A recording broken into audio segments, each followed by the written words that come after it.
Adani energy. और कल शाम को दरअसल ये खबर आई थी, अदानी एनर्जी की बेसिकली बोर्ड बैठक जो है वो इस फ्राइडे को है। अब फ्राइडे को कंपनी बोर्ड बैठक में फंड रेज पर भी विचार करेगी। 12,500 करोड़ रुपए दरअसल रेज करने का प्लान है। ये इक्विटी QIP के जरिए होता हुआ दिखाई दे सकता है। अदानी एनर्जी सॉल्यूशंस जो इस कंपनी का नया नाम है, जिसे हम पहले शायद अदानी ट्रांसमिशन कहते थे, तो ये स्टॉक आप भी रेडार पर रखेंगे। गौरांग, इस पूरे अदानी ग्रुप में ऑफ कोर्स वो पोर्ट की एंट्री हुई तो कल एंटरप्राइजेज रूठा हुआ था, क्योंकि पहले खबर थी कि शायद उससे जगह मिलेगी सेंसेक्स में। आइदर वेज ये Adani energy solutions and erstwhile Adani transmission बड़ा फंड रेज की तैयारी कर रहा है शेयर।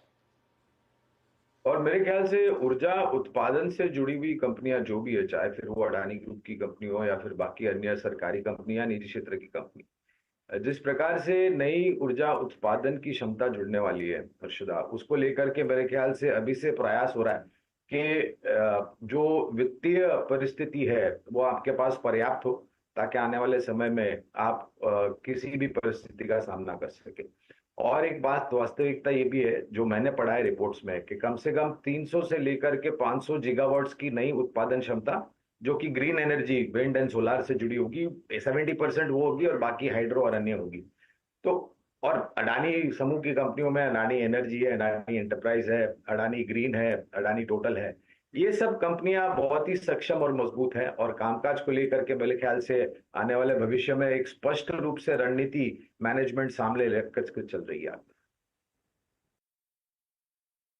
बिल्कुल, इसमें एक चीज़ है Harshada, I think Adani energy solutions और अदानी ग्रीन, ये दो स्टॉक्स थे जिनकी सबसे ज़्यादा पिटाई हुई थी। और क्योंकि ये दोनों सबसे महंगे स्टॉक्स भी थे। आई थिंक इनमें से एक का P 100 का है, एक का P 300 का है।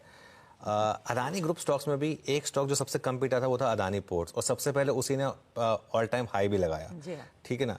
तो ये एक इंटरेस्टिंग चीज़ रही है कि फंड रेजिंग कहाँ पर हो रही है। लेकिन इसमें एक लेसन रहा है पिछले 4-5 साल में कि वैल्यूएशंस और फंडामेंटल्स भी मैटर करते हैं। इवन अगर आप मोमेंटम प्ले में भी हैं, उसमें भी उन स्टॉक्स में कम पिटाई हुई थी जहां पर एटलीस्ट फंडामेंटल स्ट्रांग थे, जैसे कि अदानी पोर्ट्स, जैसे कि अंबुजा सीमेंट, जैसे कि ACC, वो सबसे कम गिरे और सबसे पहले पुराने हाई पे भी आए। तो ये एक और इंटरेस्टिंग लेसन था। खैर अब तो सारे स्टॉक्स ऑलमोस्ट आ गए हैं अपने हाईएस्ट पर। आई थिंक हिंडनबर्ग की रिपोर्ट के बाद वाले जो स्टॉक्स हैं उनमें सिर्फ यही दो स्टॉक्स हैं जो अभी भी उन लेवल से नीचे हैं, बाकी सारे तो वापस ऊपर आ गए उन लेवल से।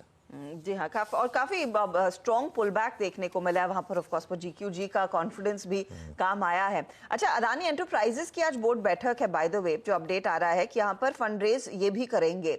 तो पूरा अदानी समूह आप वैसे ध्यान रखिएगा रेडार पर रहेगा।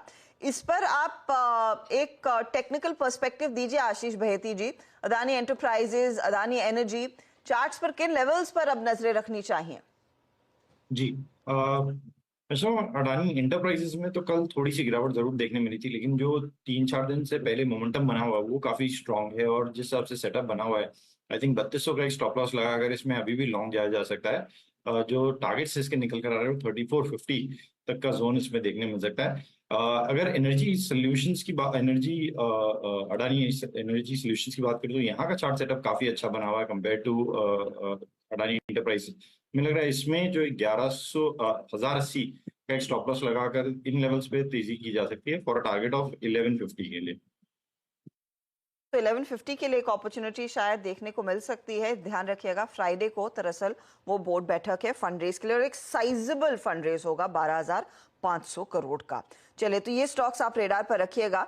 अब इस बीच अब लेकर आते हैं आपके लिए वो स्टॉक्स जहां पर नंबर्स का रिएक्शन देखने को मिलेगा। सबसे पहले आपके लिए